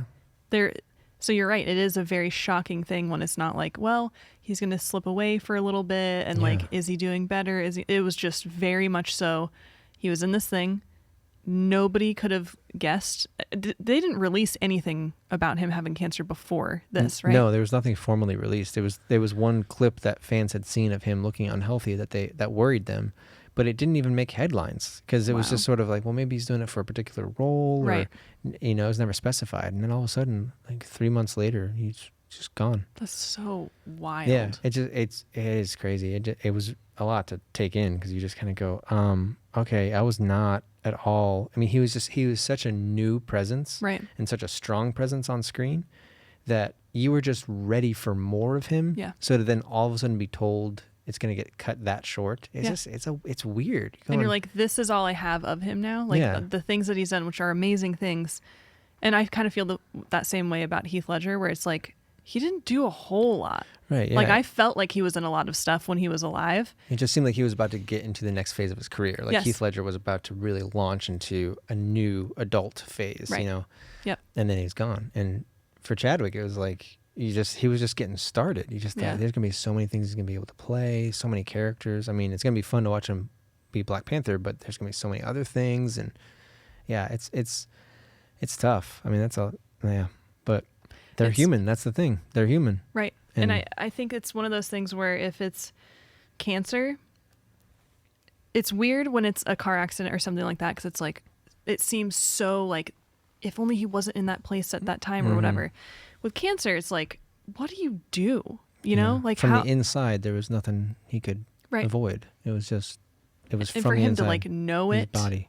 and to be like, I know this about myself, and I'm just going to really try to just do this anyway, and being in pain and things like that, and just people not knowing. It's just so crazy. Yeah. It's wild. Yeah, that's one unifying factor that sometimes makes me feel very connected to everyone else, even people I don't like, is that at some point in their life, they probably still contemplate death. Yeah.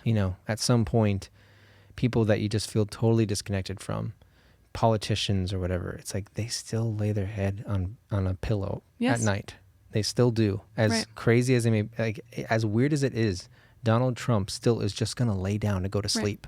And when he does, his mind may go to weird places that ours does, which is like, man, I'm like way in over my head. And what if I just die? Does my heart feel weird? I feel like my heart feels Right. weird. Or even Why like, did I- why did I say that? That was kind of weird. Yeah, Are they why going to did I make say that? memes out of it? Yeah. And I'm going to even And more. that's not just so I'm not Yeah. saying either way, good Not or bad. making a political I'm statement. not Right, making a political exactly. statement. Yeah. Please forgive me. We'll snip that I'm out. not trying to humanize Trump, Oh, no. But you don't want a monster. but I don't You're want just to digging the hole. dehumanize him. You're digging the hole, man. So along the same lines of that, obviously way more crass and inappropriate.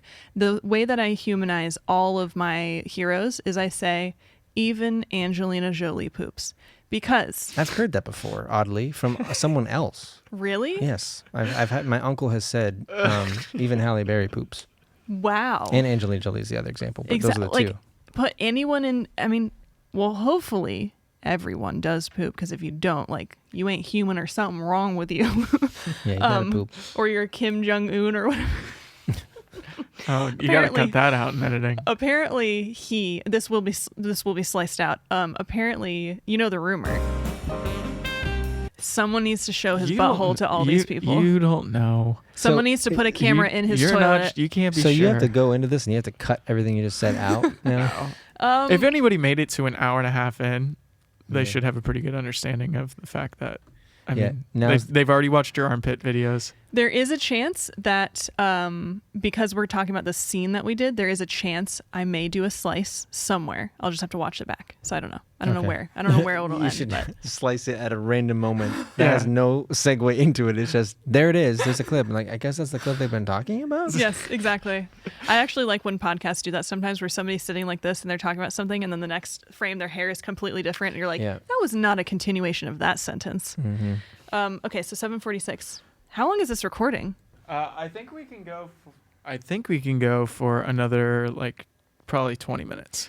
Well, Wow. But- an extra treat at the end of this thing for anyone who's watched, and possibly for another podcast, is how different the experience is for me sitting here talking about this stuff. Because what viewers may not have known is that I was going through severe anxiety in our last 3 podcasts that are on your channel. No way. Severe, yes. Like, I'm going to freak out. When do I tell Ryan to stop? When do I stop recording? So that's what was going through my head. So there are moments where I know when I'm watching, I am just saying words that are just answering your question. This is what I was doing. Really? Yeah. But in my mind, I'm going, I'm going to freak out. You pulled it off really well. Yeah, you man. did. I my gotta tell you. My throat's closing up. I don't know what to do. I'm all wiggly. That was all happening in my head. Wow. I'm doing so much better now that I can Yeah. just sit here and talk, and I didn't have to I wasn't getting hot and my ears getting hot, and I wasn't nervous on the way driving here.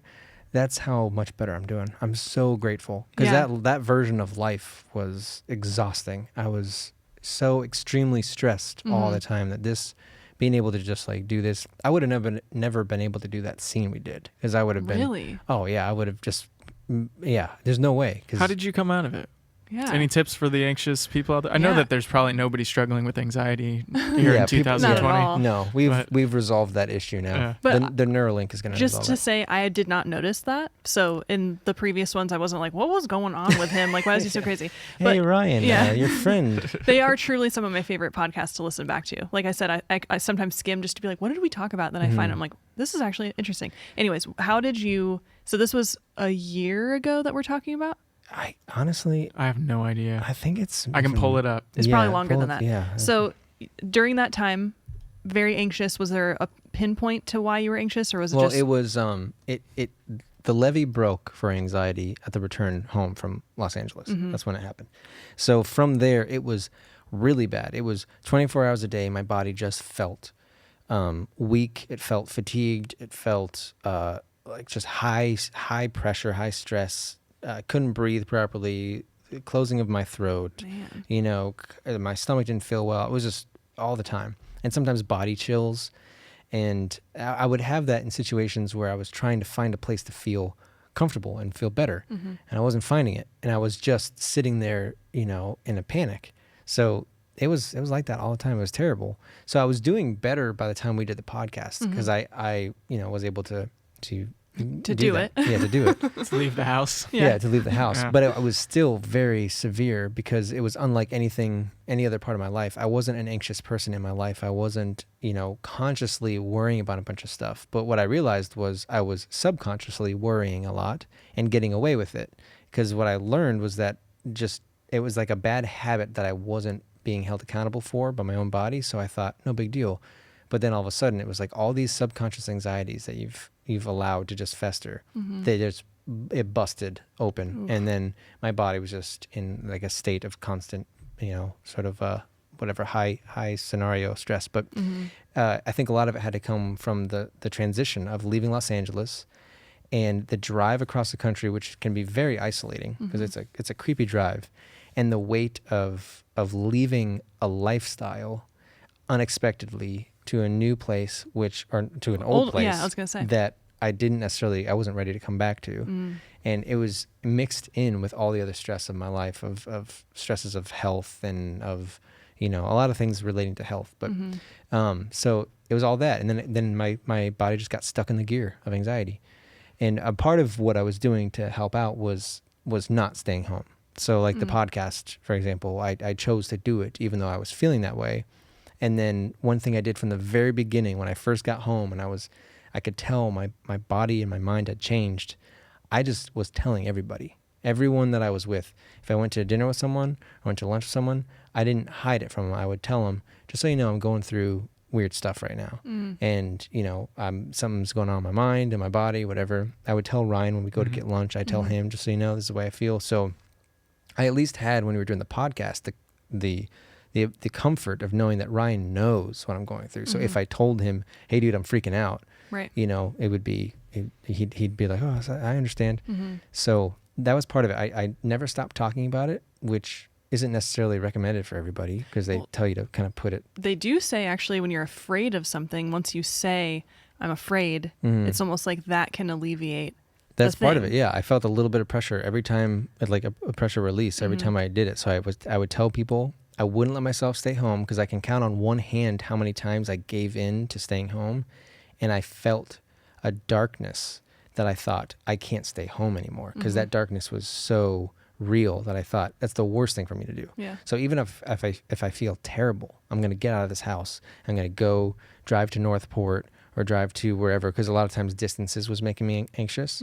Going over a bridge, which I never cared about bridges. Like my fear was not bridges, but yet because my whole brain had been broken, everything scared me. So a bridge was like high stress scenario. You got to perform. You got to either ride in the passenger seat and not get sick suddenly with the driver getting distracted by you. So it's like high pressure, got to be a good passenger, which is absurd, like an absurd thought. And then a driver, like you got to stay conscious. Your brain can't suddenly shut off when you have an aneurysm. Going, well, you can't control an aneurysm. Exactly. That's why I'm so stressed about it. It's like so that you're kind of having stuff. this conversation in your head, basically. Yes. It's just, it's chaos in your brain. Yeah. And so all those things are still true. Like you can die suddenly. That's just a truth. But what ends up happening is when you get back to a healthy mind, your brain has that gift of the delusion of going, but we're not going to think about that right now. It's like, it's not that, oh, you finally convince yourself it's not true. Right. It's that your brain just starts to operate as if it's not true, as if it's not pertinent. And that's the healthy brain. That's the brain going, okay, there's not a lion right there. Stop, A lot of people knock religion, but I do think that is a huge benefit of having something like God is looking out for me or there's angels here. I feel like a lot of people use that as a way to help alleviate, like, well, nothing bad can happen to me, or death isn't right around the corner. I definitely struggle with, like, what if I never see Ryan again when he closes the door? Or like, what if the Instapot, the pressure cooker, literally every single time it's on, and I used it today, I'm like, this thing could explode in my face and then I would just die on the floor and the cat would eat me. It's your like, the best friend and worst enemy, that Instapot, I gotta tell you. I love it, but in Brooklyn Nine-Nine, we're sitting there watching it and he's like, I have a pressure cooker. And I'm like, if that thing explodes, and it literally explodes in the show. And I'm like, I have so many of those, like, I can imagine how people can die. I can die. Every worst case scenario so well that it terrifies me. I'm like, why can I imagine what it would be like to have a bus crash through my house while I'm sitting here on the computer? Yeah. Like, why? Yeah, I know. Your brain does a lot of weird projections like that. And And people who are more aware of them can sometimes accidentally invite them into their life where all of a sudden their body's stressed about it. Because on the drive home from Los Angeles, I was projecting what it would be like to have a heart attack. Bobby has to pull over and I die in the darkness on the road with no lights, you know, and like semis going past. And you could envision it, I right? could envision it. Yeah. I could feel the road. Yes. Like, it was like I could feel what it would be like to be looking up at the stars and going, I can't believe I'm just going to die in the middle of America. You know, like that kind of thing. There's like And- a cow like, "Mrrr." Yeah. I know those thoughts too well, yeah. man. Yeah. And what's I didn't so, know anybody else did this, by the way. This is very interesting to me. And what's so incredible is that when you are more rational, or sometimes when you're just with friends saying it out loud, there is that like diffused thing of going, okay, that's absurd. I mean, it's absurd in a sense because it can happen. You can have a heart attack and die on the side of the road. But it's like your brain goes back to the gear of, but what's the purpose of using resources in your mind to think about that? Right. It's just not useful. It's not going to be useful unless there is a real threat. Yes. Then we'll initiate those. Well, do you feel like you rationalized yourself out of it, or do you feel like you practiced some behavioral or cognitive changes in order to kind of, or was it just the continual confrontation of the fear I would itself? say the best way I could word it was not necessarily rational, because my mind is back to being rational to a certain degree, but I would say a big part of it was more exposure therapy. It was constantly exposing myself to voluntarily to the thing that was like a worst case scenario. And then on top of that, my wife got pregnant, which one of the fears is just tied to like getting sick and vomit. That's, you know, because it sounds ridiculous to some people because it's like, what's the big deal? But for some, it's like a phobia. Yeah. And He has that. I was gonna say, do you know who you're talking to, man? So, and I can say it's not a phobia for me anymore. Like, and part of it is because Bobby got pregnant and I was around a person who at the drop of a hat could vomit. Oh, And no. that's exposure therapy. Yeah. Because, and it wasn't me getting sick, but part of my fear is someone else right next to me getting sick, because I would have nightmares about that. And I'd get stuck in this room where a person's getting sick and I can't get away from the sound of it or something. Oh, yeah. Yeah. So then all of a sudden I'm in this situation where it's like there's someone I love who I'm not going to walk away from who's getting sick. And it could be we're walking in the parking lot to go to Einstein Bagels, and all of a sudden she's like, I'm getting sick, and she has to just, you know, kind of lean over and vomit next to a car. And then before you know it, it's like after so many months of that, and then she gets pregnant again and we go through it again. Even the scenario of her getting sick in the car, that was one of my scenarios of what if I'm in the car with someone and I have to go, let's all of a sudden throw up. She would have to do things like pour her purse out and throw up in her purse. You know, she'd have to do things where she's going to, sorry for me talking about this. No, not at all. I'm good. And she would have to, you know, like run to a public bathroom, which is another scenario that you don't want to be in. Right. She'd have to run there and be like holding our one child while she's, you know, getting sick. And she said that Logan would tap her on the back, like comfort her while she was, And so Bobby was experiencing my nightmares. Right. And vicariously through that and being exposed to so many of them, it was like, it was making me feel as if, you know what? I could get sick wherever I need to get sick. Like that, if that's going to happen, then I'm just going to lean over and do it. You kind of see the worst case scenario and you're like, I can live with that. Yeah, it's like why am I going to use so much time thinking, oh, could you imagine how awkward that would be? And just go, listen, my wife just did all of them. Right. You know, she just lived through all of them. So I've told her, I mean, in a way, she's sort of my hero, by exposing me to that much of it. And then also being in the hospital and seeing things when someone's delivering a baby, things that you're going, that's a lot to take in. Right. And then you just, you know, the idea of it is way worse than it actually happening. Yes. And so all that kind of stuff, just constant exposure therapy, little by little, not doing too much, not doing so much that it like, you know, breaks you, just doing enough where you start to realize my brain is becoming accustomed to this thing I once feared, because the idea of it is almost always worse than the actual thing. Dude, you know what I was trying to do? I think it was this morning. I was trying to remember pain. You ever try to do that? Remember pain? Yeah, like remember pain. Like go back and Like women who give birth often can't remember. Right. What the but process. even like think about the worst pain you've ever been in. Like the worst whatever. Try to bring that feeling. Like you can remember how bad it sucked, that you didn't like it, that you were unhappy. You can remember kind of your emotions surrounding it. But you can't really remember the pain of it, it seems. Unless I'm just broken or something. But I'm remembering when I got stabbed in the leg, like I can't There was a bring time back that feeling of pain. So it's only in the moment that you're suffering that it's really there. And I don't know, it just kind of made me remember that I was trying to figure that out earlier. I have definitely, there was a time that I got an injection in my face that I think she did the wrong way. Not like plastic surgery or anything. I'm sorry. I have a natural reaction to laugh at anybody's It's actually horrible story. It's actually my defense mechanism. I do that too. I'm so sorry. No, it's okay. And it was like the worst burning feeling that I had ever felt in my life. So I definitely remember that because it was so surprising. She was like, "This is not going to hurt at all," and I was like, "Ah, my face is on fire." But what I was going to say about exposure therapy. Ryan thinks I have a crazy phobia of frogs. Ryan thinks that we can't play this up enough. A crazy phobia of frogs. I love frogs. Okay. Then maybe you're the right person to ask. Like I am sweating thinking about like if somebody like, so we're sitting across, if somebody like does this and like looks behind me and goes, I instantly go, there's a frog. Like, and the other day, like my hair like touched me a certain way. My belt buckle touched like in this room. Cause there's a bunch of frogs that are around here. There's just frogs everywhere. I'm always on high alert coming in and out of these doors. People tell me stories like in that office of opening the door and a frog lands on their hand. Like those are some of my worst case scenarios. However, it has never gotten, I keep thinking like I'm over this, like this is fine, and then I was opening the door once and one jumped on me and the feeling of like your panic moment is so, I hate it, and I think I'm afraid of that more than I'm afraid of frogs. I don't like the feeling of the panic. Ryan thinks if I buy a tadpole, you don't have to buy one, I can get you one for free. If I got a guy.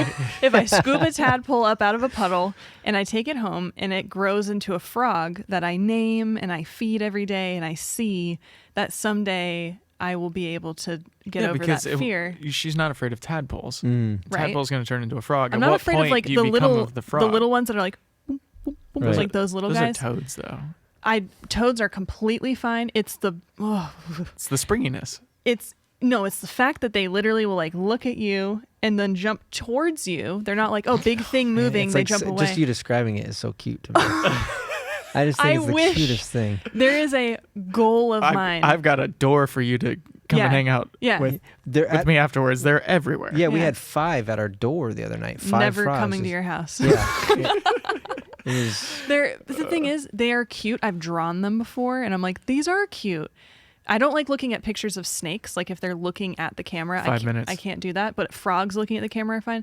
Well, snakes, I understand that. Yeah, and there's a psychological like a biological thing. I think humans just are terrified of snakes. But with frogs, what in the hell do I do about that? Because I don't want to get into a bathtub full of frogs. Get a tadpole. I'm telling you. Yeah, that would be a bathtub full of frogs. Be an example of like probably overdoing it. I think I would pass out or die. Yeah, I think exposure therapy is meant to be done healthy, where it doesn't push you to the brink of like a psychotic break. It's just slow.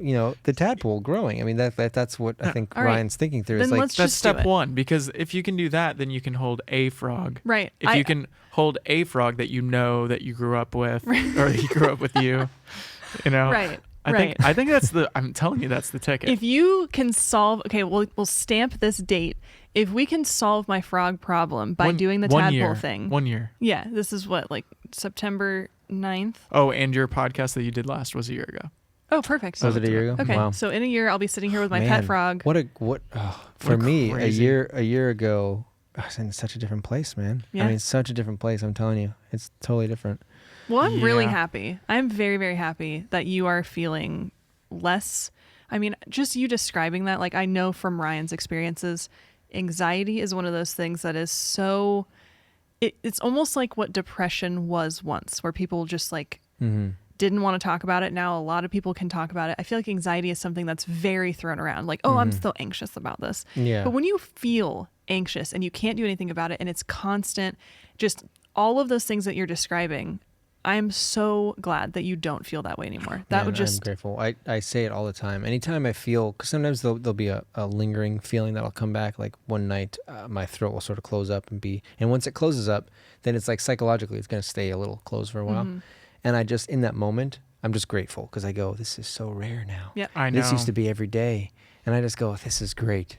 Yeah. I'm fine with this. I could totally tolerate this because this is random. It doesn't happen all the time, So I am grateful because it was so bad and so scary and so dark, and depression was a part of it. Yeah. There were nights where you're just going, like you don't understand what life is anymore. Nothing makes sense. You can't look forward toward anything because nothing is fun because you